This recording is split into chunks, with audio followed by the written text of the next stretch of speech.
बंगाल की कानून व्यवस्था संभालने में ममता की निर्ममता की सरकार पूरी तरह से विफल हुई है, असफल हुई। टीएमसी के कार्यकर्ता नामक गुंडों का व्यवहार मुस्लिम लीग के 16 अगस्त 1940 के डायरेक्ट एक्शन डे की याद कराता है, जिसमें चुन चुन कर हिंदुओं पर हमले किए गए थे और 10,000 हिंदुओं का नरसंहार 1946 में किया गया था।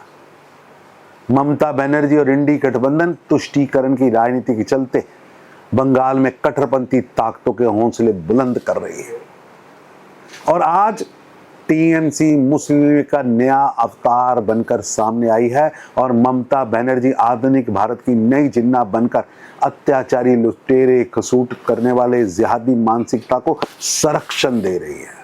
दुर्भाग्यपूर्ण। बंगाल की कानून व्यवस्था संभालने में ममता की निर्ममता की सरकार पूरी तरह से विफल हुई है, असफल हुई।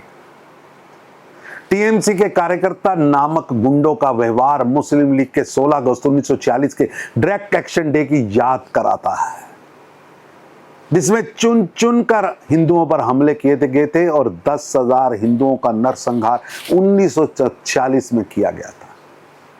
ममता बनर्जी और इंडी गठबंधन तुष्टीकरण की राजनीति के चलते बंगाल में कट्टरपंथी ताकतों के हौसले बुलंद कर रही है और आज टीएमसी मुस्लिम लीग का नया अवतार बनकर सामने आई है और ममता बनर्जी आधुनिक भारत की नई जिन्ना बनकर अत्याचारी, लुटेरे, खसूट करने वाले जिहादी मानसिकता को संरक्षण दे रही है।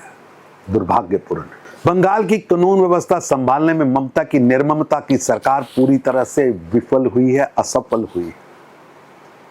टीएमसी के कार्यकर्ता नामक गुंडों का व्यवहार मुस्लिम लीग के 16 अगस्त 1940 के डायरेक्ट एक्शन डे की याद कराता है, जिसमें चुन चुन कर हिंदुओं पर हमले किए गए थे और 10,000 हिंदुओं का नरसंहार 1946 में किया गया था। ममता बनर्जी और इंडी गठबंधन तुष्टीकरण की राजनीति के चलते बंगाल में कट्टरपंथी ताकतों के हौसले बुलंद कर रही है और आज टीएमसी मुस्लिम लीग का नया अवतार बनकर सामने आई है और ममता बनर्जी आधुनिक भारत की नई जिन्ना बनकर अत्याचारी, लुटेरे, खसूट करने वाले जिहादी मानसिकता को संरक्षण दे रही है। दुर्भाग्यपूर्ण।